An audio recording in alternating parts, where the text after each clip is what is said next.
حضرات السلام علیکم ورحمۃ اللہ۔ ایک عالم جلیل القدر کے سال ثواب کی مجلس کا انعقاد کیا گیا ہے، جس میں حجت الاسلام والمسلمین علیہ جناب مولانا سید حسنین باقری صاحب طلبہ خطاب فرمائیں گے۔ جو حضرات باہر تشریف رکھتے ہیں ان سے بس ادب گزارش ہے کہ امام باڑے کے اندر تشریف لے آئیں۔ فرش اعضا پر بیٹھنے کا ثواب کرسی پر بیٹھنے سے کہیں زیادہ ہے۔ ایک صلوات پڑھیں بر محمد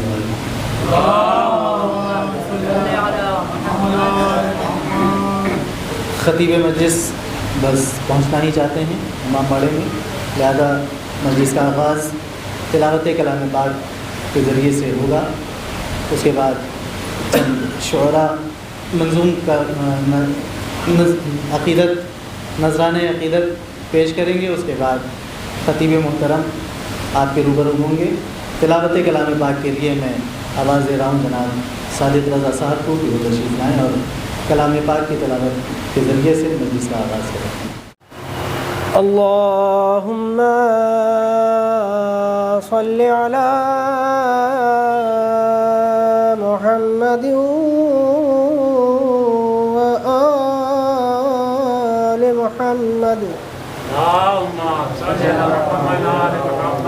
اعوذ باللہ من الشیطان الرجیم، بسم اللہ الرحمن الرحیم۔ یاسین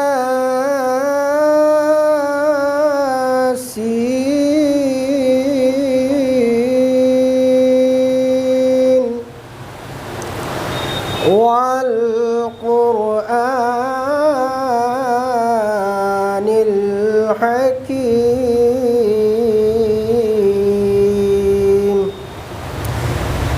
انک لمن المرسلین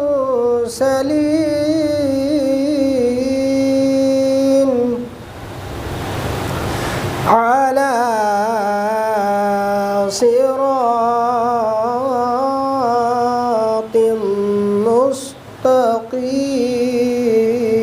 مستقیم،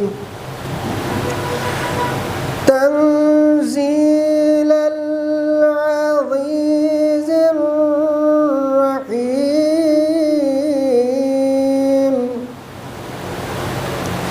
لتنذر قوما ما أنذر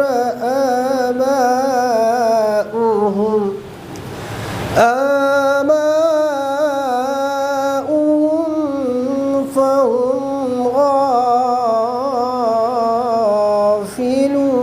غافلون، لقد حق القول على أكثرهم فهم لا يؤمنون،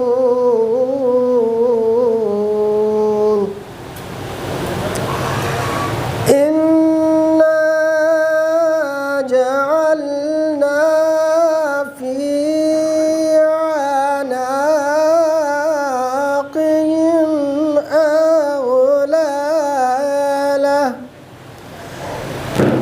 أغلالا فهي إلى الأذقان فهم مقمحون،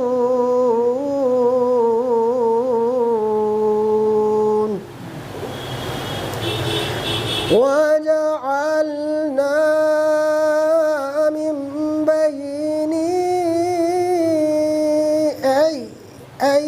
أيديهم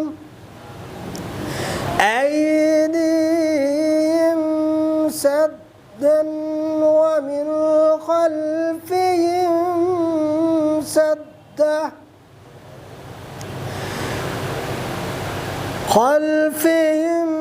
سدا فأغشيناهم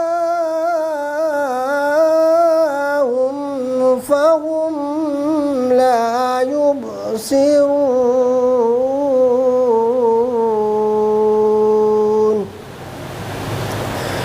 وسواء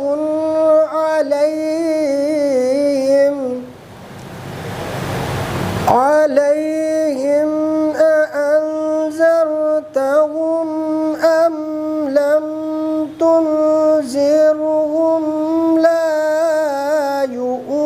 يؤمنون إنما تنذر من اتبع الذكر وخشي الرحمن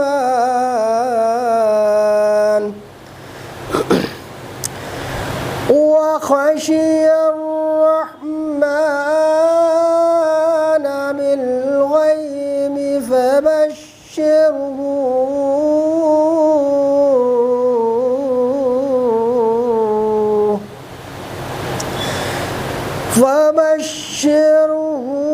بمغفرة وأجر كريم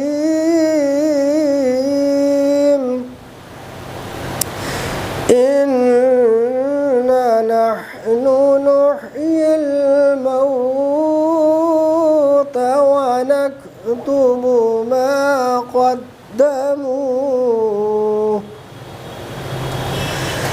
ما قدموا وآثارهم وكل شيء أحصيناه في إمام مبين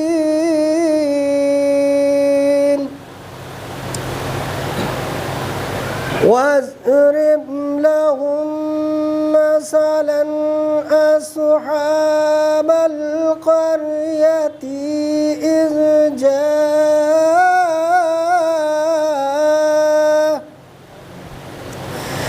إذ جاء المرسلون إذ أرسلنا عليهم اثنين فكذبوهما فعززنا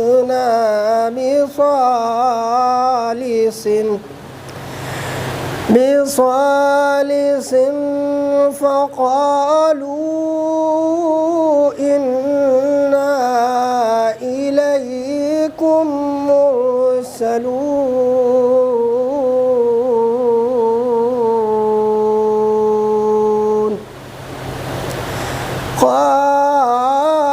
قالوا ما أنتم إلا بشر مثلنا وما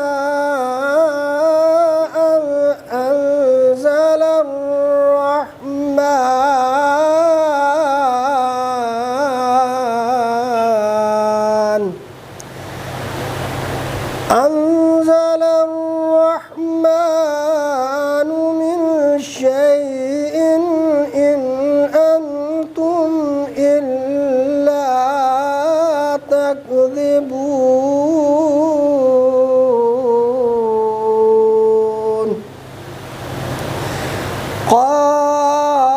قالوا ربنا يعلم إنا إليكم مرسلون وما علينا إلا البلاغ المبين قالوا إنا تطيرنا بكم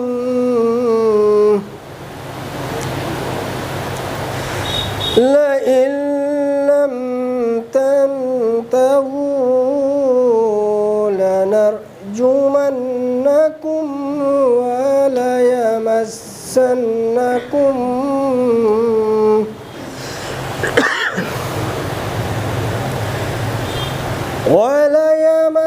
وليمسنكم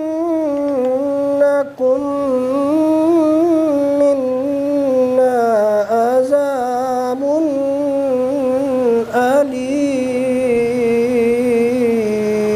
أليم. صدق الله العلي العظيم.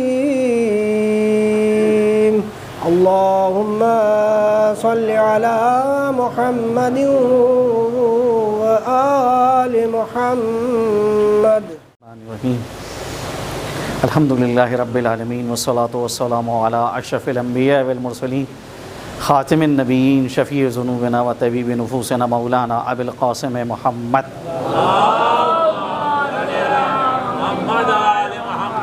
و آلہ الطیبین الطاہرین ولعنۃ اللہ علی اعدائہم اجمعین من الآن الی قیام یوم الدین. اما بعد، وقال اللہ تبارک و تعالی فی کتابہ المبین وہو اصدق الصادقین وقولہ الحق. بسم اللہ الرحمن الرحیم. الرحمن علم القرآن خلق الانسان علمہ البیان. یہ آیات سورہ رحمان کی ابتدائی آیات کہ جس میں اللہ صفت عمومی کے ذریعے سے سورہ کا آغاز کر رہا ہے، اور اس کے بعد تعلیم قرآن کے حوالے سے گفتگو.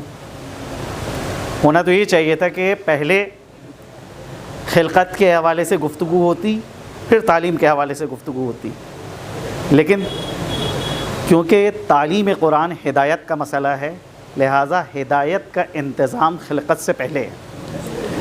چنانچہ پہلے ہدایت کے حوالے سے گفتگو، اور اس کے بعد پھر ہے خلقت کے حوالے سے گفتگو کہ اللہ نے انسان کو پیدا کیا اور اسے بیان تعلیم کیا. تو اس کے معنی یہ نکلے کہ بیان، قوت بیان جو اللہ نے انسان کو عطا کی ہے وہ انسان کی فطرت میں پائی جاتی ہے. ایسا نہیں ہے کہ انسان قوہ بیانیہ کو وہ کسب کرے، مدرسوں کے اندر جائے اور وہاں سے اس کو وہ چیز حاصل ہو جائے گی. نہیں، جس طرح سے ہر شخص شاعر نہیں ہوتا، جو شاعر ہے وہ پیدائشی شاعر ہوتا ہے، ویسے ہی ہر شخص خطیب نہیں ہوتا. جو خطیب ہے وہ پیدائشی خطیب ہوتا ہے. بس فرق یہ ہوتا ہے کہ یہ صلاحیت، یہ استعداد بالقوہ موجود ہے، اور بعد میں وہ اس راہ کے اندر جدوجہد کرتا ہے تو وہی صلاحیت کے جو بالقوہ ہے وہ بالفعل ہو جاتی ہے. اگر تاریخ ذاکری کو ہم دیکھیں تو بہرحال یہ ایک مسلمہ حقیقت ہے جس کا انکار نہیں کیا جا سکتا کہ ذاکری کی ابتدا جو ہوئی ہے وہ نظم کے ذریعے سے ہوئی ہے، نثر کے ذریعے سے نہیں ہوئی. ابتدا میں بعض مخلصین اہل بیت یا ائمہ کے اصحاب ایک مرثیہ کہا، اور وہ مرثیہ جو ہے وہ خواہش ظاہر کی کہ اس کو جو ہے آپ کے محضر میں ہم پڑھنا چاہتے ہیں. ماحول ویسا نہیں تھا، آزادی اس طرح کی نہیں تھی، لہذا خاص افراد کو جو ہے خبر کر دی جاتی تھی اور لوگ جمع ہو جاتے تھے اور وہاں کے اوپر وہ مرثیہ پڑھ کے سنا دیا جاتا تھا. یہ ہے ذاکری کی ابتدا. تو ابتدا جو ہے وہ نظم کے ذریعے سے ہوئی ہے. خود ہمارے لکھنؤ کے اندر اگر ذاکری کی تاریخ کو دیکھا جائے تو نظر یہ آتا ہے کہ یہاں کے اوپر بھی جو ممبر کے اوپر زیادہ تر جن لوگوں کا بیان رہتا تھا وہ منظوم بیان رہتا تھا. منثور بیان جو ہے نثر کی شکل میں، یہ بہت بات کی تاریخ ہے. ابتدا میں جو ہے وہ کتاب دیکھ کر، مثال کے طور پہ جو لکھنؤ کی تاریخ میں چیزیں ملتی ہیں کہ سید ابن طاؤس علیہ الرحمہ کا مقتل ہاتھ میں رکھ کر خطیب جو ہے وہ ممبر کے اوپر بیٹھتا تھا اور ان روایات کو بیان کرنا شروع کی. اور ذرا آپ سوچیں کہ مجمع اس وقت کس حد تک اخلاص رکھتا تھا کہ وہ روایات کے جو مقتل سے نقل کی جا رہی ہے اور انہی روایات کو سننے کے بعد جو ہے کوہرام برپا ہو جاتا تھا. اس کے اندر ذاکر کوئی اپنی جانب سے اضافے نہیں کرتا تھا. تو ایک عرصے تک کے مرثیے ممبر سے جو ہے پڑھے جاتے تھے. نثری ذاکری جو شروع ہوئی ہے اور اس میں جو ان شخصیتوں کے نام ملتے ہیں اور جنہیں نے نثری ذاکری کو کمال کی حد تک کے پہنچایا، اس میں مثال کے طور کے اوپر خاندانی اجتہاد کی ایک بزرگ شخصیت علامہ بحر العلوم کہ جو نثری ذاکری میں جنہیں نے بے پناہ کمال حاصل کیا، آج بھی ان کے جو ہے وہ آثار موجود ہیں اور اس سے جو ہے اندازہ لگایا جا سکتا ہے کہ اس وقت کس قسم کی ذاکری رائج تھی. یا جناب سبط حسن صاحب کہ جو وحید عصر کہا جائے اگر کہ ان کو تو غلط نہیں ہے، انہیں نے جو خطابت کے اندر تنوع اور مختلف چیزیں جو ہے ایجاد کریں، اور خاص طور پہ وہ نثری ذاکری ان کی، اور وہ بھی مسجع اور مخفع ذاکری کے جو لوگ بہت پسند کرتے تھے. لیکن یہ تھا کہ پھر اگر وہ شخصیت اٹھ گئی ہے تو دوسری شخصیت اس کی جگہ کے اوپر فوراً آ جائے اور اس کا مقام حاصل کر لے، یہ ایک مسئلہ ہو جاتا. اس کے بعد جو شخصیتیں نمایاں ہوئی ہیں، عمدۃ العلماء مولانا کلب حسین صاحب یا ابن حسن صاحب نونہروی، یا ہمارے قبلہ و کعبہ مولانا ابن حیدر صاحب، یہ جتنی بھی شخصیتیں ہیں سب کے اندر ایک عجیب انفرادیت پائی جاتی ہے.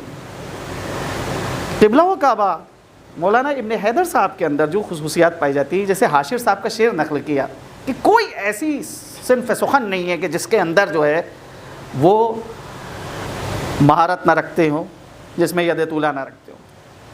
یہ ممبر ہے، اس ممبر کے اوپر آئے ہیں اور آنے کے بعد اگر خالص فلسفے کے مباحث کو چھیڑا ہے تو ایسا نہیں ہے کہ وہیں پھر اس بحث کو تشنا چھوڑ دیا ہو.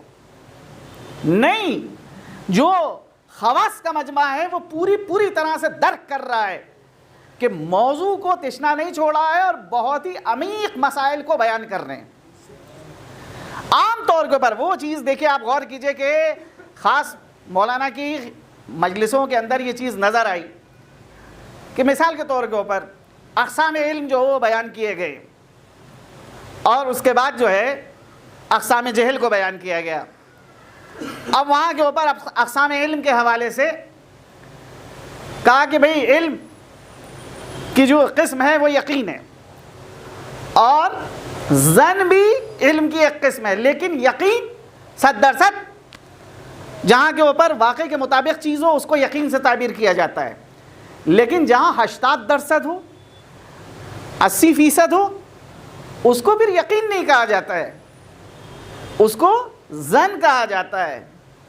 اب یہاں کے اوپر یہ وہ عام معنی ہیں کہ جو اہل منطق نے بیان کیے ہیں، لیکن مولانا کی یہ خصوصیت تھی، جناب ابن حیدر صاحب کی خصوصیت تھی کہ اس معنی کے اندر از روح قرآن تصرف کرتے تھے، اور وہ تصرف کر کے اتنے اچھے انداز میں بیان کرتے تھے کہ مجمع دنگ رہ جاتا تھا. معمولاً ظن کو دلیل علمی سے تعبیر کیا جاتا ہے، دلیل علم نہیں قرار دیا جاتا ہے. ظن کی حجیت شارع کی بنیاد کے اوپر ہے. شارع نے کہا کہ میں ظن کو نازل منزلہ علم قرار دے رہا ہوں، ورنہ خود ظن مرتبہ علم میں نہیں ہے، لیکن یقین مرتبہ علم میں. اب مولانا جو ہے ظن کے حوالے سے گفتگو کر رہے ہیں کہ بھائی آپ بھی ظن کرتے ہیں، آپ کا ظن 80% ہے، 80% ہے، اور جناب علماء بھی ظن کرتے ہیں، ان کا بھی ظن 80% ہے، 80% ہے. لیکن اگر انبیاء ظن کریں، ائمہ ظن کریں، تو کیا وہ بھی عام ردیف میں کھڑے ہوئے ہیں؟ وہ بھی عام انسانوں کی طرح سے اب از روح قرآن استدلال کرتے ہیں کہ جناب یوسف نے ظن کیا. بھائی لفظ ظن آیا ہے، ظن یوسف نے ظن کیا کہ یہ قیدی اس کو نجات مل جائے گی.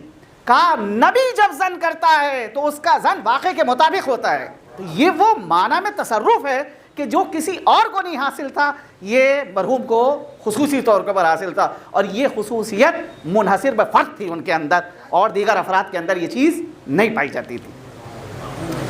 یہ مثال کے طور پہ خصوص ہے. اچھا بھی آپ غور کیجئے کہ عالم ہونا کمال نہیں ہے، کمال یہ ہے کہ جو شخص اپنے علم پہ عمل کر رہا ہے، کمال یہ ہے۔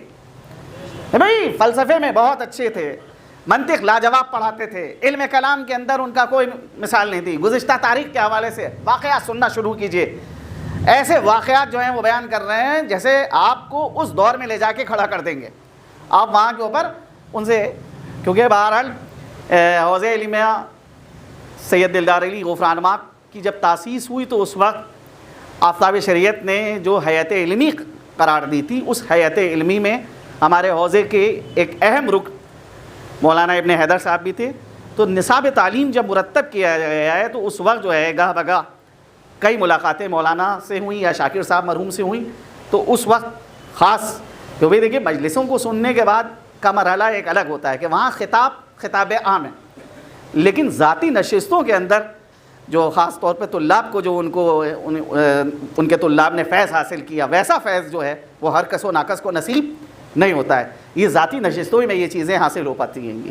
تو وہ ذاتی نشستوں کے اندر جو ملاقاتیں تھیں اس سے اندازہ ہوتا تھا کہ بندہ صاحب مطالعہ ہے، اور نہ تنہا صاحب مطالعہ بلکہ صاحب رائے ہے۔ یقیناً جو خطابت کا انداز ان کا تھا لب و لہجہ جیسا تھا کہ اگر ایک بیگانہ آ رہا ہے تو وہ گرویدہ ہو کے جا رہا ہے۔ بہت اچھا، ایک خطیب سے ایک صحافی نے سوال کیا کہ بھئی آپ کیا وہ ساری چیزیں کیوں نہیں ہوتی جو عام طور کے اوپر بعض خطبہ کے نظر آتی ہیں، طنز ہو اور تشنیع اور جناب جو ہے وہ بازار دیکھ کے جو ہے وہ گرم کیا جائے خطابت کو، وہ چیزیں کیوں نہیں آپ کے نظر آتی؟ بڑا پیارا جملہ جو ہے اس خطیب نے کہا کہ بھئی دیکھو جو اناڑی بورچی ہوتا ہے اس کا کام یہ ہوتا ہے کہ کھانے کے اندر مرچیں زیادہ کر دیتا ہے تاکہ اصل کھانے کا مزہ ہی نہ پاتا چلے، لیکن جو ماہر باورچی ہوتا ہے وہ قطعاً یہ حرکت نہیں کرتا ہے، اس کو کھانے کا مزہ جو ہے وہ زیادہ عزیز ہے، لہٰذا جو چیز ہوگی وہ اعتدال کی حد کے اندر ہوگی، جس چیز کا جو تقاضا ہے اس تقاضے کو مد نظر رکھا جائے گا۔ جناب ابن حیدر صاحب قبلہ و کعبہ جو تھے، ان کی خطابت کے اندر ایسا کوئی چیز نہیں ہوتی تھی کہ جس سے کسی کی دل آزاری۔ یہ خطابت کے ایک اہم پہلو اور سب سے اہم چیز جو تھی وہ یہ کہ بحیثیت انسان ایک لاجواب انسان، اس کی گواہی خود ان کے شاگرد دیں گے کہ یہ وہ ان کے محضر میں رہے ہیں۔ یقیناً بہت ایک لمبا عرصہ ہے کہ ایک انسان مسند تدریس کے اوپر اتنے عرصے تک کے فائز رہے اور طلاب کو حیث پہنچاتا رہے۔ ممبر کے اوپر جیسے بتایا بزرگوں نے کہ 60 سال سے زیادہ جو ہے ایک ممبر سے جو ہے خطابت کرنا کوئی کام کم نہیں ہے، کتنا زیادہ ہے 71 سال جی۔ تو اب بہرحال یہ بھی جو ہے وہ ایک خاص خصوصیت ہے جو منحصر بفرد ہے۔ یقیناً آج ضرورت ہے کہ ان کے آثار کو زندہ کیا جائے۔ افسوس ہوتا ہے کہ ہمارے درمیان جب کوئی اڑ جاتا ہے تو کچھ روز تک کے تو بہرحال اس کا چرچہ رہتا ہے، لیکن پھر لوگ جو ہیں وہ فراموش کر دیتے ہیں۔ اس شخص نے کہ جس نے خاموشی کے ساتھ زندگی گزاری اور قوم اور ملت کی خدمت کری ہے، قوم کا خراج عقیدت یہ ہے کہ قوم اس ذمہ داری کو قبول کرے کہ وہ آثار کے جو ان کے منظر عام پہ نہیں آ سکیں، وہ کتابیں کہ جو نہیں چھپ سکی ہیں ان کتابوں کو چھپوایا جائے، ان کے وہ بیانات کہ جو صوتی شکل میں ہیں اور ضبط ہیں، محفوظ ہیں، ان کے حوالے سے کہ اگر ان کو جو ہے کتابی شکل عنایت فراہم کر دی جائے تو یہ بھی ایک اچھی چیز ہے۔ اور واقعاً یہ حق جو ہے ان کے شاگرد اور وہ شخصیتیں زیادہ ادا کر سکتی ہیں کہ جنہوں نے بہت زیادہ ان سے فیض حاصل کیا ہے۔ خدا سے کی بارگاہ میں دعا ہے کہ خدا ان کو جوار معصومین میں جگہ عنایت فرمائے اور خانوادے کو ان کے صبر و جمیل عنایت فرمائے۔ آخر دعوانا والحمدللہ رب العالمین۔ فاتحہ۔ بسم اللہ الرحمن الرحیم، الحمدللہ رب العالمین الرحمن الرحیم مالک یوم الدین، ایاک نعبد و ایاک نستعین، اهدنا الصراط المستقیم صراط الذین انعمت علیہم غیر المغضوب علیہم ولا الضالین۔ اعوذ باللہ السمیع العلیم من الشیطان الرجیم، بسم اللہ الرحمن الرحیم الحمد للہ رب العالمین والصلاة والسلام علی اشرف الانبیاء والمرسلین خاتم النبیین رحمت للعالمین ابی القاسم محمد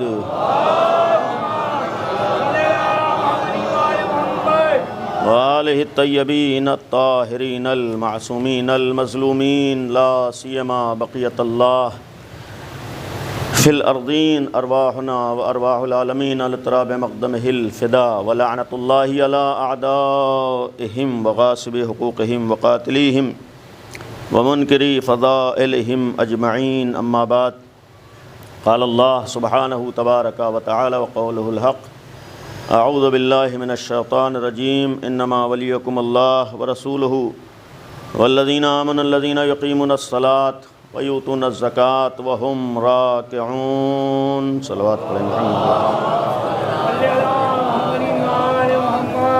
ایک مرتبہ سورہ الحمد اور 3 دفعہ سورہ قل هو اللہ کی تلاوت فرما کر مرحوم علامہ ابن حیدر صاحب قبلہ ابن علی حیدر صاحب کی روح کو اصال فرما دیں۔ بسم اللہ الرحمن الرحیم الحمد للہ رب العالمین الرحمن الرحیم مالک یوم الدین ایاک نعبد و ایاک نستعین اہدنا الصراط المستقیم صراط الذین انعمت علیہم غیر المغضوب علیہم ولا الضالین۔ بسم اللہ الرحمن الرحیم قل هو اللہ احد اللہ الصمد لم یلد ولم یولد ولم یکن له۔ بسم اللہ الرحمن الرحیم قل هو اللہ احد اللہ الصمد لم یلد ولم یکن له کفوا احد۔ بسم اللہ الرحمن الرحیم قل هو اللہ احد اللہ الصمد لم یلد ولم یولد ولم یکن له۔ صلوات پڑھیں محمد و آل محمد۔ مولانا آصف صاحب سے اور دیگر علماء ہیں، بہرحال اگر نگرانی جاری گزارش ہے اندر آ سکتے ہیں، اندر تشریف لے کر اور صلوات پڑھ دیں محمد و آل محمد۔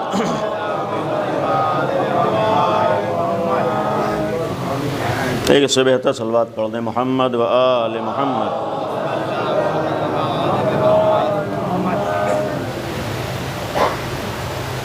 بہرحال تعمیل حکم میں حاضر ہوں اور مجلس کسی اور کو خطاب کرنا تھا لیکن بعض مجبوریوں کی وجہ سے نہیں پہنچ سکے، لہذا تعمیل حکم کرتے ہوئے میں آپ کے سامنے کچھ دیر ٹوٹے پھوٹے الفاظ میں، کہ چونکہ یہ بھی ایک حقیقت ہے کہ تیرا شرف کہ تو مجھے جواز اعتبار دے، فقیر شہر علم ہوں جواز افتخار دے، میں جیسے تیسے ٹوٹے پھوٹے لفظ گڑھ کے آ گیا، اب یہ تیرا کام ہے بگاڑ دے سنوار دے۔ معاملہ تو ہمارا یہی ہے کہ ایک معمولی طالب علم، اور بہرحال اس بات کے اوپر فخر حاصل ہے کہ مرحوم سے بھی ایک عرصے تک کسب فیض کیا، طالب علمی کے دور میں بھی ان سے استفادہ ہوا اور کیا، اور اس کے بعد بھی ابھی تک ان سے بہت سے موقعوں پر استفادہ کرتا رہتا تھا۔ یہ بھی ایک واقعاً ایک سانحہ ہے، اور صرف گھر والوں کے لیے نہیں، اعزاء کے لیے نہیں، رشتہ داروں کے لیے نہیں، بلکہ تمام قوم کے لیے ایک سانحہ ہے۔ اور بالخصوص جامعہ ناظمیہ جہاں سے وہ پوری عمر وابستہ رہے، وہیں انہوں نے تعلیم حاصل کی اور عمر کے آخری مرحلے تک اسی مدرسے سے وابستہ رہے۔ یقیناً یہ مدرسے کے لیے بھی ایک بہت بڑا غم ہے، لہذا تمام پسماندگان کی خدمت میں ابتداءً تعزیت و تسلیت پیش کرتا ہوں، اور تمام مومنین کی خدمت میں، اور ساتھ ہی ساتھ تمام طلاب اور مدرسے سے متعلق افراد، اور بالخصوص سرکار امیر جامعہ کی خدمت میں کہ جن کے بچپن کے ساتھی بھی مرحوم تھے۔ اور چونکہ یہ مہینہ ماہ ولایت ہے، اسی حوالے سے میں نے ایک آیت آپ کے سامنے پیش کی ہے۔ اس آیت کے ضمن میں کچھ دیر گفتگو اس دعا کے ساتھ کہ معاف ضمیر کو آپ تک پہنچا سکوں۔ ہو سکتا ہے بیان میں کوتاہیاں رہیں جو یقیناً رہیں گی۔ اس کا ایک سبب کم علمی ہے، اور دوسرا سبب ایسی شخصیت کے بارے میں زبان کھولنا ہے، اور تیسرا سبب ان علماء کے درمیان گفتگو کرنا ہے۔ لیکن جس کا ذکر ہے، جس کا تذکرہ ہے، اور جن اہل بیت علیہم الصلاۃ والسلام کے حوالے سے گفتگو ہے، چونکہ یہ ماہ ذی الحجہ ماہ ولایت ہے، اور آنے والا مہینہ ماہ محرم اسی 18 غدیر کو سونپی گئی ولایت کی ذمہ داری کو نبھانے کے لیے قربانی دینے کا مہینہ بھی ہے۔ ان دو مناسبتوں کے درمیان ہم ہیں، اور صرف غدیر نہیں بلکہ متعدد مناسبتیں اسی مہینے میں ولایت کے حوالے سے گزری ہیں، اور انہی مناسبتوں میں ایک مناسبت 25 ذی الحجہ اس آئے ولایت کا نزول بھی ہے، جو میں نے سرنامہ کلام قرار دیا۔ مشہور آیت ہے، لیکن اس ضمن میں کچھ معروضات ہیں جو آپ کے سامنے پیش کرنا ہے۔ سورہ مبارکہ مائدہ آیت نمبر 55، اعلان پروردگار ہے انما ولیکم اللہ، کہ تمہارا ولی صرف و صرف اللہ ہے۔ ولایت صرف اللہ کی ہے، ولی صرف تمہارا پروردگار ہے۔ ولایت اگر کسی کی ملکیت ہے تو صرف خداوند عالم ہے، چونکہ انما ہے علماء طلاب ہیں، کلمہ حصر ہے، یعنی ولایت صرف اللہ سے مخصوص ہے، ولی صرف اللہ ہے۔ اللہ کے علاوہ اس کائنات ہستی میں کوئی اور ولایت کا حق نہیں رکھتا ہے۔ اگر کوئی ولی ہے تو صرف ذات پروردگار ہے، اور الحمدللہ مذہب اہل بیت پر ہمارا عقیدہ یہ بھی ہے کہ اگر ذاتی طور پر کوئی ولی ہے تو صرف خداوند عالم ہے، اگر کوئی ولایت رکھتا ہے تو صرف خدا کی ذات ہے، اگر ولایت کسی کی ملکیت ہے تو صرف ہمارا معبود ہے، اس کے علاوہ کوئی ولی نہیں ہے۔ اگر اللہ کے علاوہ کوئی ولی ہے تو وہی ولی ہے جسے ولایت اللہ عطا کر دے۔ اور قرآن کریم کی اسی آیت میں خود خداوند عالم کا اعلان ہے کہ ولایت تو ہماری ملکیت ہے، ولایت ہم سے مخصوص ہے، ہم ہی ولی ہیں، لیکن چونکہ تمہارے اندر اتنی صلاحیت نہیں ہے کہ تم ہماری ولایت تک پہنچ سکو، تمہارے اندر اتنی صلاحیت نہیں ہے کہ تم ہماری ولایت کو سمجھ سکو، تمہارے اندر اتنی ولایت نہیں ہے کہ اس الہی ولایت کو درک کر سکو، تمہارے اندر اتنی صلاحیت نہیں ہے کہ تم یہ پتہ لگا سکو کہ اللہ کیسا ولی ہے اور اس کی کیسی ولایت ہے۔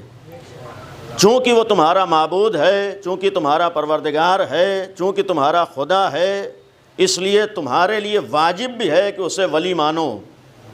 لیکن اسی کا اعلان ہے کہ صرف مان نہ لو بلکہ پہچانو بھی، اسی کا اعلان ہے کہ پہلے پہچانو پھر مانو۔ اب اگر اتنی عظمتوں کا حامل ہے، اتنی بلندیوں پر فائز ہے، وہاں تک کسی بھی بشر کی رسائی نہیں ہے، تو دوسری طرف ماننا بھی ضروری ہے، اور ماننے سے پہلے پہچاننا بھی ضروری ہے۔ اب جب اتنی عظمتوں کے حامل ذات ہو جسے پہچاننا بھی ہمارے اوپر واجب ہے، تو کیسے ہم پہچانیں؟ ہمیں کیسے معلوم ہو کہ وہ کیسا ولی ہے؟ ہمیں کیسے معلوم ہو کہ اس کی ولایت کیا ہے؟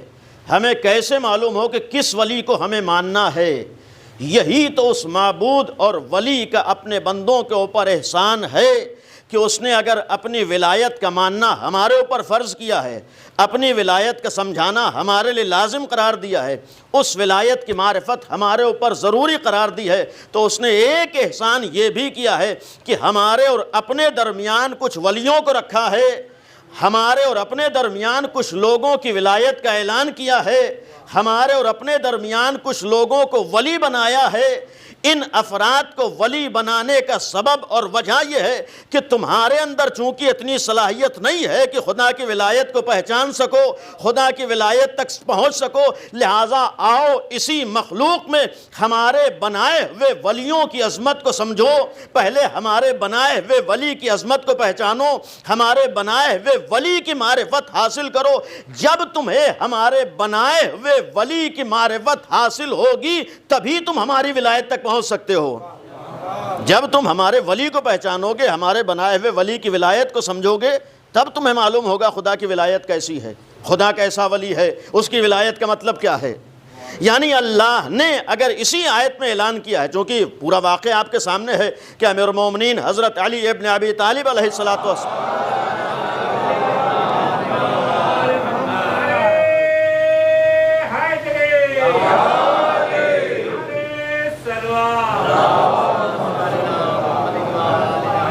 امیر المومنین کی ولایت کے لیے جب پورا واقعہ موجود ہے کہ جس وقت نماز کی حالت میں اپنی انگوٹھی بطور زکوٰۃ دی ہے، تو اس وقت یہ ولایت کا اعلان ہوا ہے۔ اس کا ایک مفہوم یہ بھی ہے کہ ولایت علی کا اعلان اگر ہوا ہے تو امیر المومنین کی نماز کی حالت میں ہوا ہے۔ اس کا مطلب یہ بھی ہوگا کہ جو علی کو ولی مانتا ہوگا سب کچھ تو چھوٹ سکتا ہے، اس کی نماز نہیں چھوٹ سکتی ہے، کیونکہ نماز کی حالت میں ولایت کا اعلان ہو رہا ہے۔ حالت نماز میں امیر المومنین زکوٰۃ دے رہے ہیں تبھی آئے ولایت نازل ہو رہی ہے۔ تو اگر در علی پر آیا ہے تو سب کچھ تو چھوٹ سکتا ہے لیکن نماز نہیں چھوٹ سکتی ہے۔ جس وقت مولا کائنات نے حالت رکوع میں زکوٰۃ دی ہے تو انما ولیکم اللہ، صرف ولی اللہ ہے، لیکن اس نے اپنی ولایت کو پہنچانے کے لیے، ولایت کو بتانے کے لیے، ولایت کو سمجھانے کے لیے کچھ اور ولیوں کو درمیان میں رکھا ہے۔ پہلی ذات ختم مرتبت حضرت محمد مصطفیٰ صلی اللہ علیہ وآلہ وسلم کی بابرکت ذات گرامی ورسولہ، اس اللہ نے انہیں ولی بنایا ہے۔ یعنی اگر پیغمبر ولی ہیں تو اس لیے ہیں کہ اللہ نے انہیں ولایت عطا کی ہے، اللہ نے انہیں ولی بنایا ہے۔ اور صرف ولایت یہیں پر نہیں رکی ہے، والذین آمنوا، صرف پیغمبر نہیں ہے بلکہ پیغمبر کے بعد ایک گروہ ہے جو ولی ہے، یعنی پیغمبر کے بعد کوئی ایک ولی نہیں ہے، والذین آمنوا ایک گروہ ہے جس کی ولایت کا اعلان ہو رہا ہے۔ اور وہ گروہ ایسا ہے آمنو، جو لوگ ایمان لے کر آئے ہیں، یعنی اس کا مطلب یہ ہے کہ جنہوں نے دنیا میں آ کر اپنے ایمان کا کفر کی طرف سے سفر نہیں کیا ہے، بلکہ والذین آمنوا یہ وہ گروہ ہے جو جہاں سے آیا ہے ایمان لے کر آیا ہے۔ اور صرف والذین آمنوا نہیں، والذین آمنوا یقیمون الصلاۃ، ان کی بھی پہچان یہ نماز کو قائم کرتے ہیں، ان کی نمازیں نہیں چھوٹتی ہیں، اقامہ نماز کرتے ہیں، ویؤتون الزکاۃ وہم راکعون، اور رکوع کی حالت میں زکوٰۃ دیتے ہیں۔ اور اس کے لیے اگر آپ تفاسیر کو دیکھیے، صرف شیعوں نہیں بلکہ اہل سنت کی بہت سی معتبر تفاسیر میں جملہ موجود ہے کہ جس وقت امیر المومنین حضرت علی ابن ابی طالب علیہ الصلوۃ والسلام نے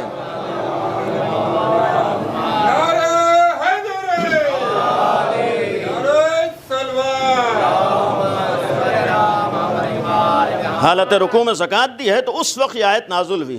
اب یہاں پر ایک جملہ خالی عرض کر دوں کہ آج تک عالم اسلام کے درمیان بحث ہے کہ غدیر میں ولایت سے مراد کیا ہے۔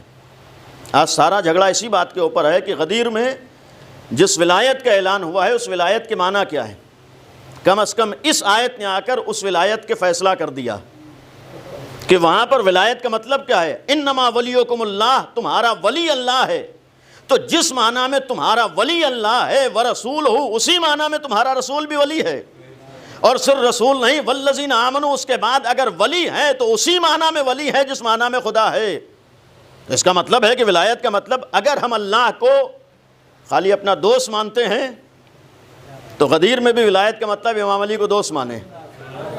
اگر ولایت کا مطلب اللہ کو اپنا ساتھی مانتے ہیں تو پھر غدیر میں اعلان ولایت کے بعد یہ کہیں کہ رسول بھی ہمارے ساتھی ہیں اور علی بھی ساتھی ہیں۔ لیکن اگر یہ آیت آ کر فیصلہ کرے کہ جس معنی میں تم اللہ کو ولی مانتے ہو اسی معنی میں تمہیں رسول کو بھی ماننا ہے اور اسی معنی میں تمہیں علی کو بھی ماننا ہے۔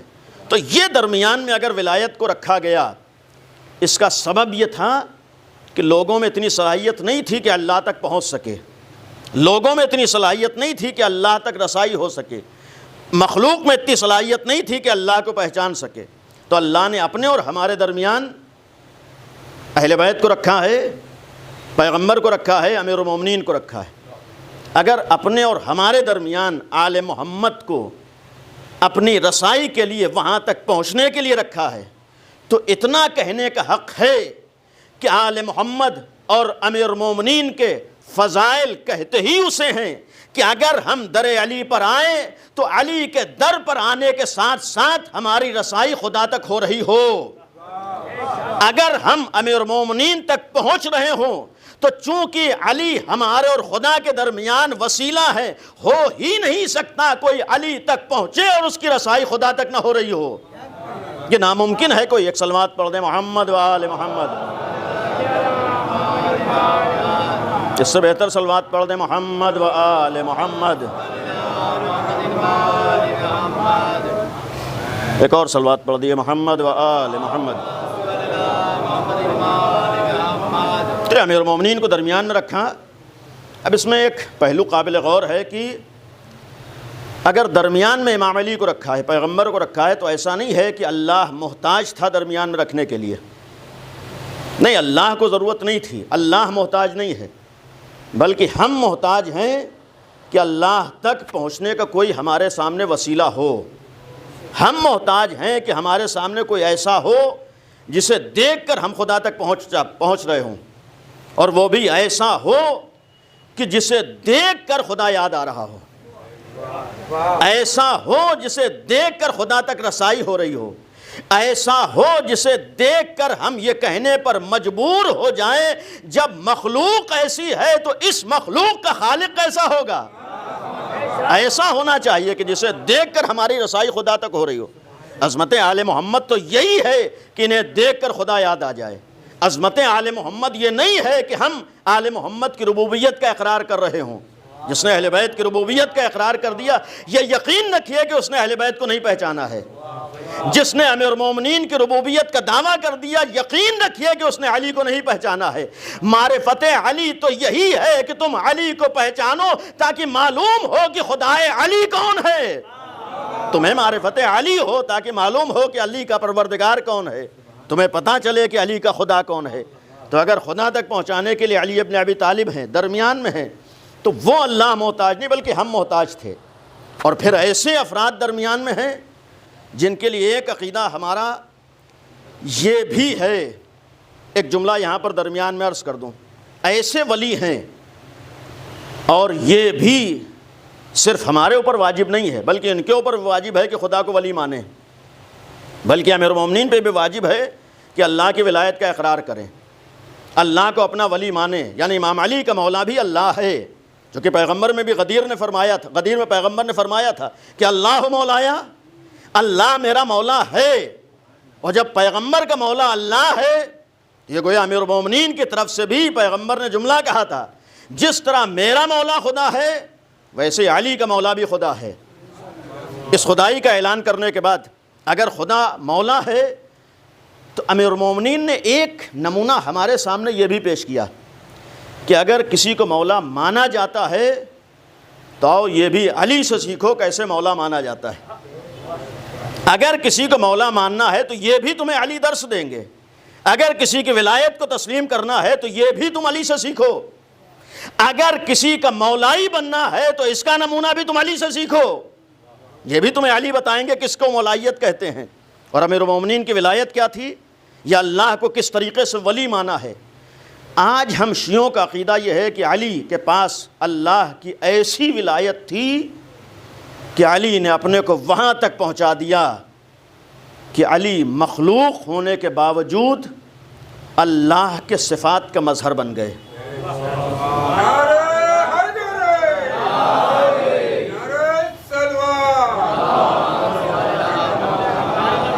یعنی اس ولایت کا ایک نمونہ ہے کہ علی نے اپنے کو وہاں تک پہنچایا ہے کہ اللہ کے صفات کا مظہر بن گئے۔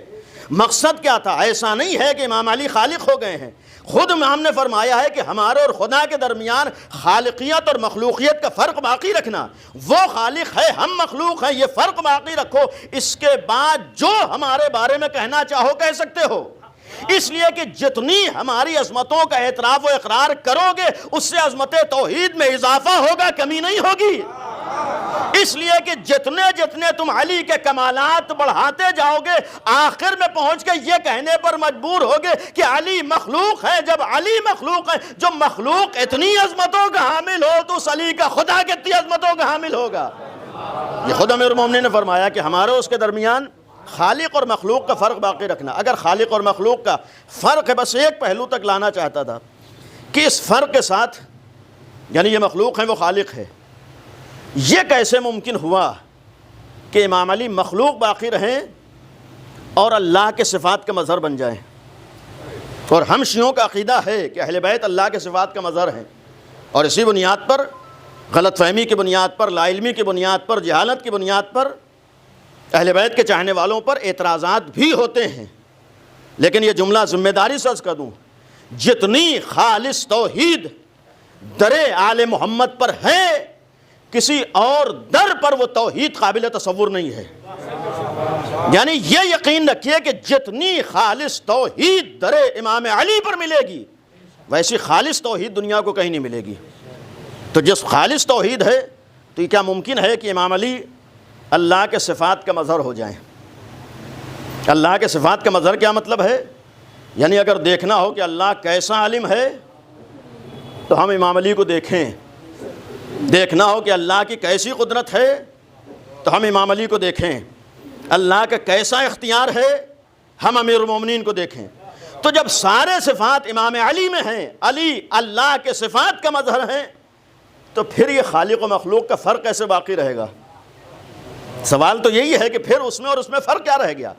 اگر سارے صفات کا مظہر یہ بن گئے تو پھر ان میں اور ان میں فرق کیا رہے گا؟ میں اس لیے یہاں تک لایا، ایک دفعہ میں نے مرحوم سے یہی سوال کیا کہ اگر اہل بیت صفات خدا کا مظہر ہیں تو یہ کیسے واضح کیا جائے کہ خالق اور مخلوق کا فرق باقی ہے؟ یہ کیسے معلوم ہو کہ یہ مخلوق ہیں وہ خالق ہے؟ جو مرحوم نے مثال پیش کی، یہی تو ایک خطیب اور عالم کا کمال ہوتا ہے کہ اس انداز میں بات کہے کہ ہر ایک کی سمجھ میں آ جائے۔ انہوں نے جو مثال پیش کی، کہا کہ اگر ایک لوہے کا ٹکڑا لو اور اس لوہے کے ٹکڑے کو لوہار کی بھٹی میں ڈال دو، جہاں آگ جل رہی ہے، آگ روشن ہے، آگ دہک رہی ہے، تو آگ جہاں پر دہک رہی، آگ جل رہی، آگ کا اثر یہ ہے کہ روشن بھی ہوگی، اس کے اندر گرمی بھی ہوگی، اس کے اندر جلانے کی صلاحیت بھی ہوگی، سب کچھ ہوگا۔ لیکن اگر اسی آگ کی بھٹی میں ایک معمولی سا لوہے کا ٹکڑا ڈال دیا جائے تو کچھ دیر کے بعد نتیجہ یہ ہوگا کہ لوہے کا رنگ وہی ہوگا جو آگ کا ہے، لوہے کا اثر وہی ہوگا جو آگ کا ہے، اور ہو سکتا ہے نوبت یہاں تک پہنچ جائے کہ دیکھنے والوں کی آنکھیں دھوکہ کھا جائیں کہ کیا آگ ہے کیا لوہا ہے۔ ایک صلوات پڑھ دیں محمد و آل محمد۔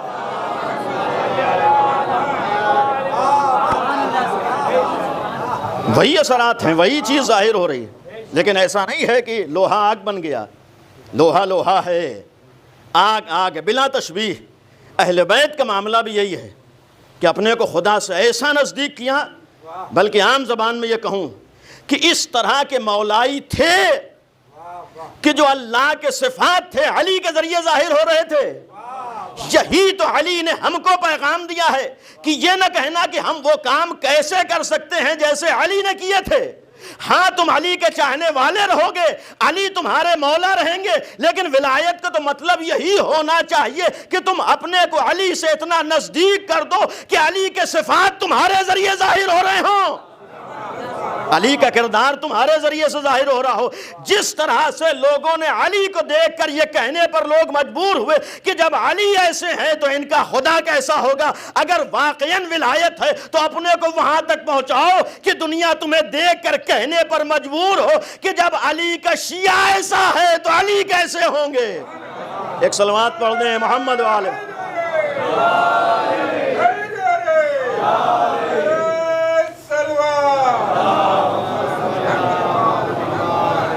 تو یقیناً ہمارے لیے ولایت کا مفہوم یہ ہے کہ اس سے اپنے کو نزدیک کیا جائے، اس سے متصل کیا جائے، اس سے اتنا نزدیک کر لیا جائے کہ وہ اثرات ظاہر ہوں. اس سے ایسا نہیں ہے کہ ہم کہیں کہ ہم وہ کیسے ہو سکتے ہیں جیسے امام علی. یقیناً نہیں ہو سکتے. ایسا نہیں ہے کہ امام علی نے اگر صفات خدا کو ظاہر کیا ہے تو امام علی خدا بن گئے.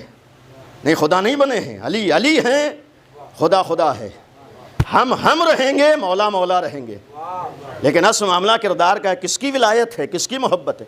اگر درمیان میں اللہ نے امیر المومنین کو رکھا ہے، درمیان میں اہل بیت کو رکھا ہے، تو اتنا یاد رکھیے کہ ہمارے اور خدا کے درمیان کسی خاص وقت میں ضرورت نہیں ہے، کسی خاص زمانے میں ضرورت نہیں ہے، کسی خاص ٹائم میں ضرورت نہیں ہے. بلکہ اگر ہر وقت ہمارے لیے ضروری ہے کہ ہمارا رابطہ ہمارے خدا سے ہو تو ہر وقت ضروری ہے کہ ہمارے اور خدا کے درمیان کوئی ولی موجود ہو. ہر وقت ضروری ہے کہ ہمارے اور خدا کے درمیان کسی کی ولایت ہو. لہذا یہ یقین رکھیں کہ غدیر میں صرف پہلے علی کی ولایت کا اعلان نہیں ہوا ہے، بلکہ خطبہ غدیر گواہ ہے کہ پیغمبر نے امیر المومنین کے بعد قیامت تک کی ولایت کا اعلان فرمایا ہے. اسی بنیاد پر آج بھی اسی ولایت کی 12ویں کڑی پردے غیب میں موجود ہے. وہ آج ولی ہمارے سامنے، یعنی اگر وہ نہ ہو تو ہم خدا تک نہیں پہنچ سکتے. یہ ہماری مجبوری تھی، یہ ہماری ضرورت تھی.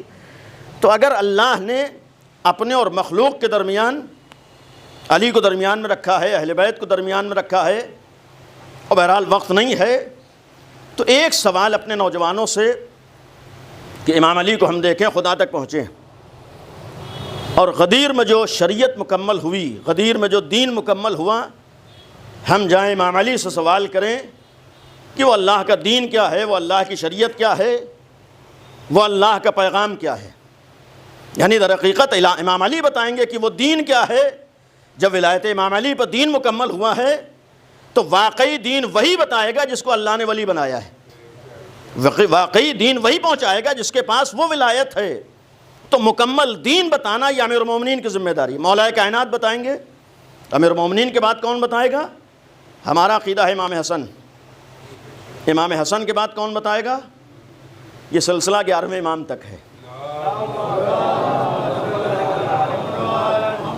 اور اگر یہ دین پہنچانے کا، غدیری شریعت پہنچانے کا، الہی پیغام پہنچانے کا، الہی ولایت پہنچانے کے ذریعہ اہل بیت ہیں، تو ہماری رسائی جب تک اہل بیت تک ہے تب تک تو ہم انہیں دیکھ کر خدا کو پہچان لیں گے، ان کے ذریعے سے خدا کے دین معلوم کر لیں گے، ان کے ذریعے سے غدیری شریعت معلوم کر لیں گے.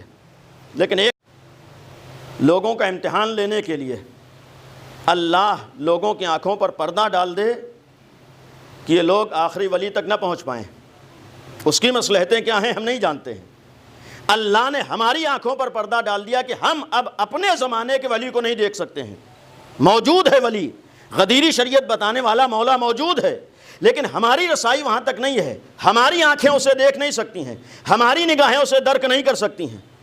تو ایک سوال یہ ہوگا، کیا اہل بیت نے اتنی زحمتیں اور مشقتیں کرنے کے بعد، جیسا عالم اسلام کا ایک عقیدہ ہے کہ پیغمبر 1,24,000 انبیاء کی زحمتوں کو پائے تکمیل تک پہنچانے کے بعد اتنے عظیم دین کو جس میں 1,24,000 انبیاء کی زحمتیں شامل تھیں، جاتے جاتے امت کے حوالے کر گئے. یعنی عالم اسلام کا عقیدہ یہی تو ہے کہ جاتے جاتے امت کے حوالے کر گئے.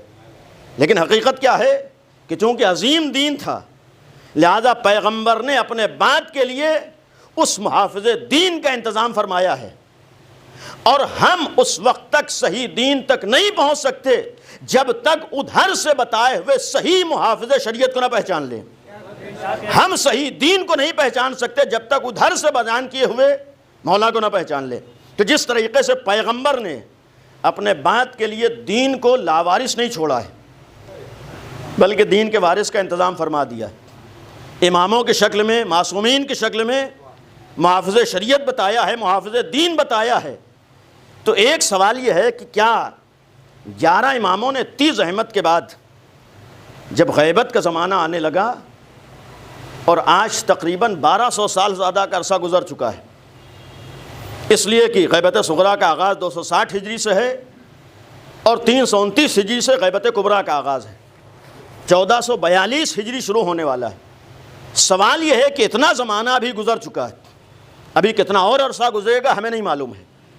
اگر اتنا زمانہ کم از کم گزر چکا ہے تو سوال یہ ہوگا کیا اہل بیت نے ان 1,24,000 نبیوں کی زحمتیں اور اس کے بعد 11 معصومین کی زحمتوں کو یوں ہی امت کے حوالے کر دیا ہے؟ جس کا جو دل چاہے عمل کرے، جس کو جیسی چاہے شریعت پہ عمل کرے، جسے جیسا چاہے راستہ اختیار کرے۔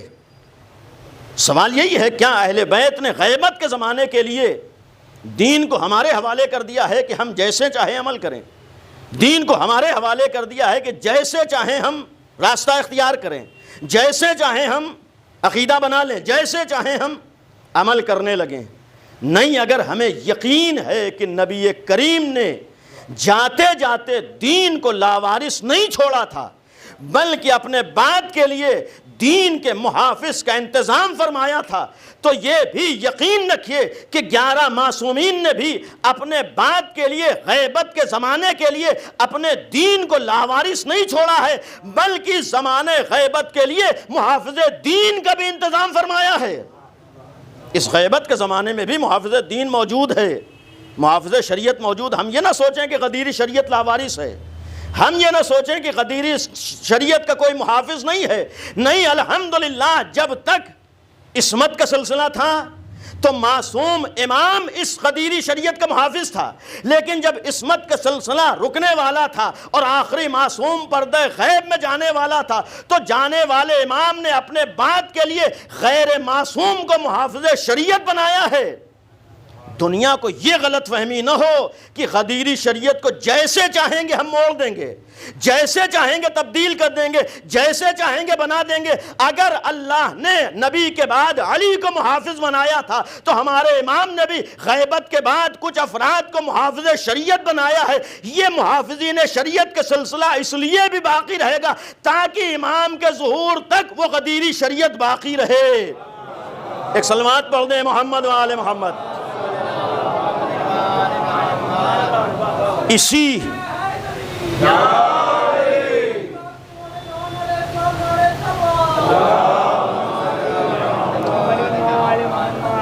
غیبت میں غدیری محافظ شریعت کو ہم مجتہد و مرجع کہتے ہیں۔ اس غدیری شریعت کے محافظ کو ہم جسے امام نے معین کیا ہے، اس لیے کہ اگر ہم معین کریں تو ہمیں دین میں کوئی اختیار نہیں ہے، لیکن جسے امام معین کر دے، خود 11ویں امام حسن عسکری علیہ السلام۔ وقت ختم ہو گیا، بس 2 حدیثیں آپ کے سامنے۔ 11ویں امام کی حدیث مفصل حدیث ہے، چاہنے والے امام کے پاس آئے، تذکرہ ہوا علماء یہود کا اور ان علماء یہود کی پیروی کرنے والوں کا۔ امام نے مذمت فرمائی کہ ان کی جیسی تقلید نہ کرو، یعنی جو وہ بتا دے وہ مان لو، جو وہ راستہ دکھا دے اس کے اوپر عمل کرنے لگو، جو اس کا دل چاہے اسی کو تم اپنا لو۔ وہ پیسوں میں بک کر تمہیں دین بتا رہا ہو تو وہ دین لے لو، یہ قابل مذمت ہے۔ آپ حدیث اٹھا کر دیکھیے، امام نے فرمایا اگر کسی ایسے سے شریعت کو لے رہے ہو جو پیسوں میں بک کر تمہیں دین بتا رہا ہو تو ایسے سے دین کو نہ لینا، اس لیے کہ وہ وہی شریعت بتائے گا جس نے پیسے دیے ہیں، جو مرضی کہے گا اس کی زبان سے جاری ہوگا۔ اس سے دین کو نہ لینا کہ جو دوسروں سے مروب ہوا ہے، اس سے دین کو نہ لینا کہ جو دوسروں کے ہاتھوں بکا ہے، اس سے دین کو نہ لینا جس نے اپنے ضمیر کا سودا کیا ہے۔ اگر دین کو لینا ہے تو ہم تمہارے سامنے شرائط بیان کیے دیتے ہیں۔ ایسا نہیں ہے کہ جو بھی مسند پیغمبر پر آ جائے تم اسے جانشین پیغمبر سمجھ بیٹھو۔ ایسا نہیں ہے کہ جو بھی اپنے کو جانشین پیغمبر کہہ دے تم دھوکہ کھا جاؤ اور اس سے پیغمبر کا دین لینے لگو. نہیں، جو ہم نے معیار بتایا ہے پیغمبر کے جانشین کو اس معیار پہ پرکھ کے دیکھو، جو معیار پہ پورا اتر رہا ہو اس سے تم پیغمبر کا دین لو. لہذا غیبت میں بھی امام نے یہی فرمایا، ایسا نہیں ہے جو بھی اس لباس میں آ جائے اس سے تم دین لینے لگو، جو بھی غدیری منبر پہ آ جائے اس سے غدیری شریعت معلوم کرنے لگو. نہیں، اگر غدیری شریعت معلوم کرنا ہے تو پہلے ایسے فرد کا انتخاب کرنا پڑے گا جس میں غدیری صفات پائے جاتے ہوں، جس کے اندر وہ شرائط پائے جاتے ہوں جو غدیر میں مولا کے لیے ہوئے ہیں. اور انہی صفات و شرائط کو امام نے فرمایا اما من کان من الفقہاء صائنا لنفسہ. پہلی شرط ہے کہ فقیہ ہو. فقاہت آسان نہیں ہے، چند کتابیں پڑھ کے فقاہت حاصل نہیں ہوتی ہے. دنیاوی فقاہت ہو تو ہو سکتا ہے کچھ کتابیں پڑھ کے دنیاوی فقاہت حاصل ہو جائے، لیکن جب الہی فقاہت ہوگی، غدیری فقاہت ہوگی تو اس کے لیے اگر ایک طرف کتابوں کا پڑھنا ضروری ہے، اگر ایک طرف علم ضروری ہے، تو پھر علم اور محنت کے ساتھ ساتھ اس کے اندر تقدس اور طہارت بھی ضروری ہے، اس کے اندر پاکیزگی بھی ضروری ہے. جب طہارت ہوگی تب فقاہت سمجھ میں آئے گی. جس سے ایک وقت کی صحیح طور پر نماز پڑھی نہ جا سکتی ہو، وہ ہمیں غدیری شریعت کیا بتائے گا، وہ ہمیں غدیری دین کیا بتائے گا، وہ ہمیں غدیری ولایت کیا بتائے گا. جو اپنے کو گناہوں سے بچا نہ سکتا ہو وہ ہمیں غدیری شریعت نہیں بتا سکتا ہے. غدیری شریعت تو وہی بتائے گا جس کے پاس علم بھی ہو، تقوی بھی ہو، جس کے پاس علم بھی ہو، پرہیزگاری بھی ہو. امام نے فرمایا اما کا من کان من الفقہاء. شرائط ہیں، ایسا نہیں ہے کہ ہر ایک سے تمہیں دین کو لینا ہے. اما من کان من الفقہاء صائنا لنفسہ. پہلی شرط ہے کہ اپنے نفس کا محافظ ہو. اور اتنا معلوم ہے کہ ہر انسان کا اپنے اعتبار سے نفس کی حفاظت ہوتی ہے. ایسا نہیں ہے کہ جو ایک عام انسان کی ذمہ داری ہے وہی اس لباس پہننے والے کی ذمہ داری ہو. تو جس طریقے سے ہر ایک کی ذمہ داری ایک جیسی نہیں ہوتی ہے تو اس درجے پر پہنچے ہوئے فقیہ کی ذمہ داری معمولی نہیں ہے. صائنا لنفسہ، اپنے نفس کا محافظ ہو.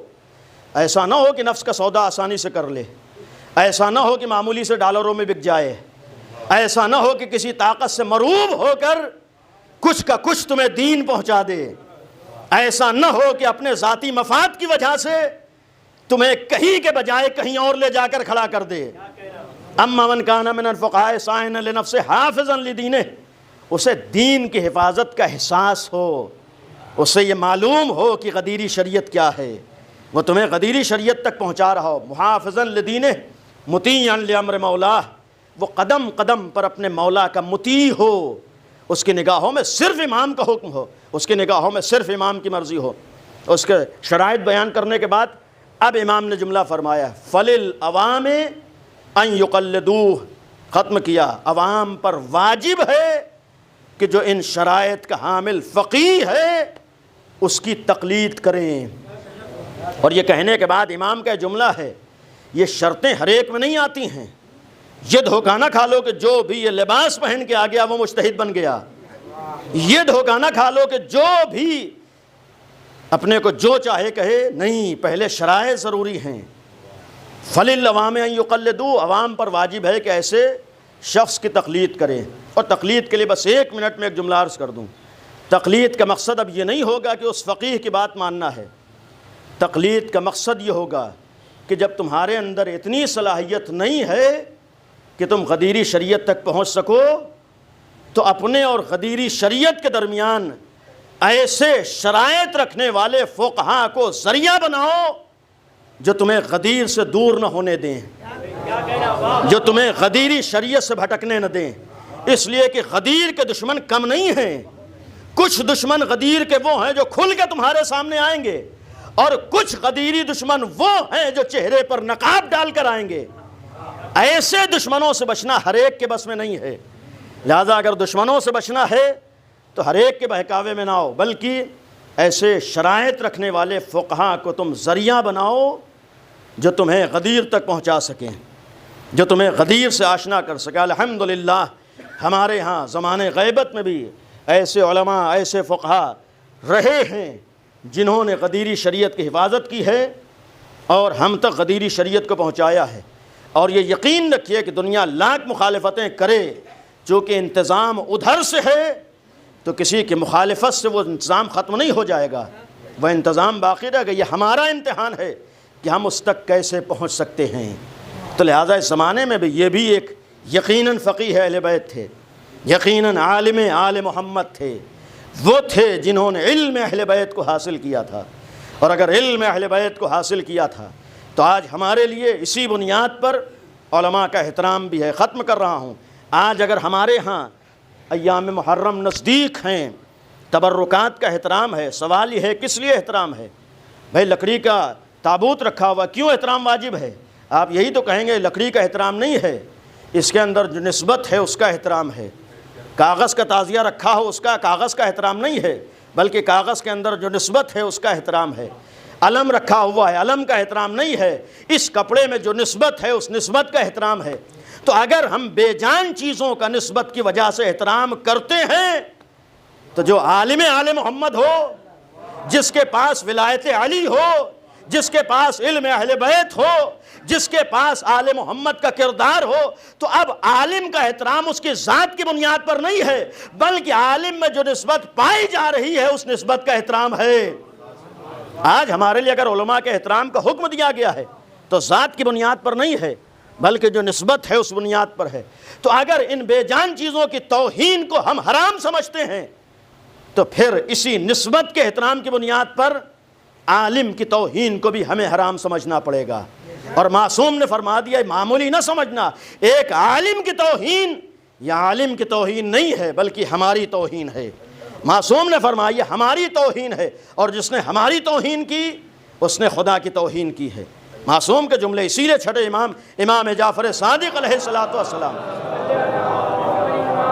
یہی تو فرمایا تھا کہ علماء کا انکار یہ علماء کا انکار نہیں ہے، اگر فقیہ فتویٰ دے رہا ہے تو فتوے کا انکار نہیں ہے، الراد علینا یہ ہمارا انکار ہے، اس لیے کہ ہم نے قد جعلتہ علیکم حاکما تمہارے اوپر حاکم معین کیا ہے۔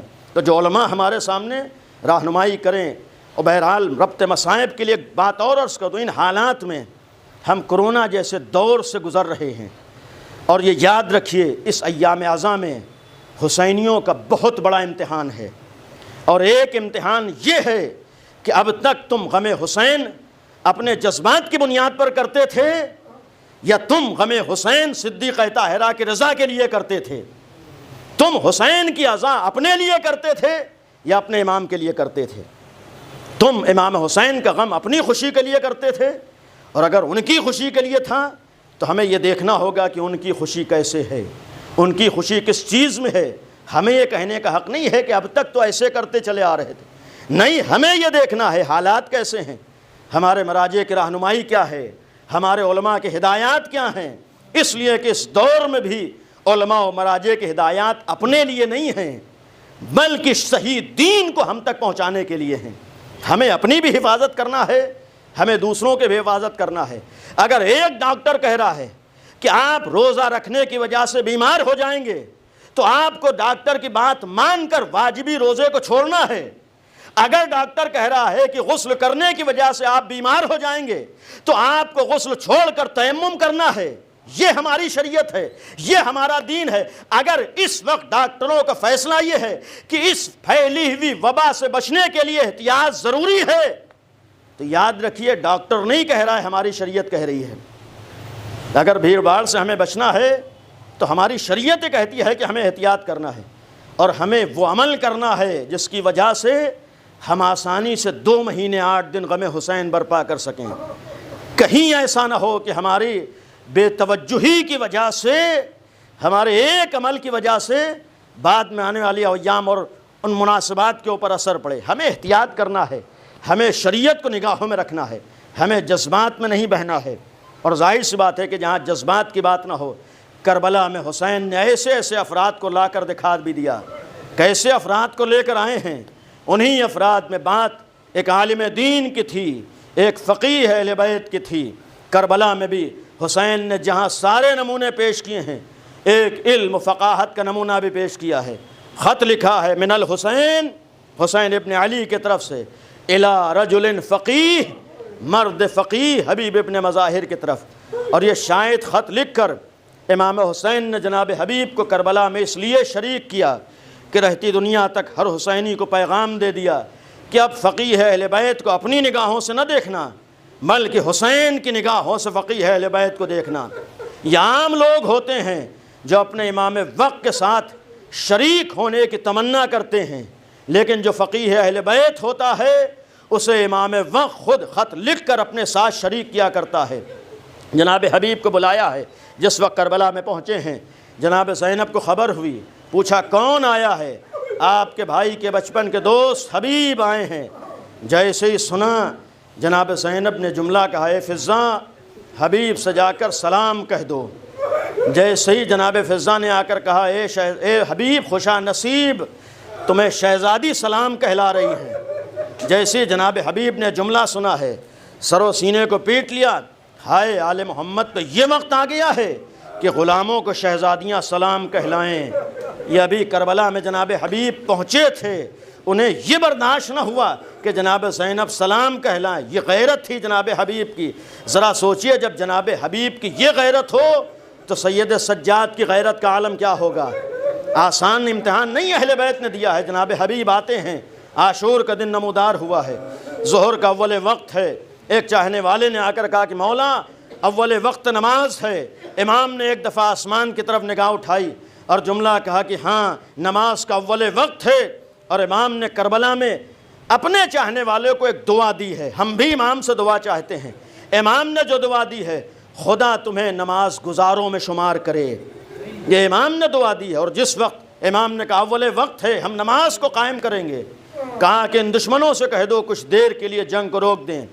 ایک ملعون نے امام کے شان میں جسارت کی ہے. ادھر امام کے شان میں جسارت کی، جناب حبیب کھڑے ہو گئے اور گویا کھڑے نہیں ہوئے ہیں بلکہ کربلا میں امام کے سامنے فقاہت کا ایک نمونہ پیش کیا ہے کہ اگر کربلا میں مجھے فقیہ کہہ کے بلایا ہے تو میں امام کے سامنے بلکہ اپنے استاد کے سامنے فقاہت کا نمونہ پیش کرنا چاہتا ہوں.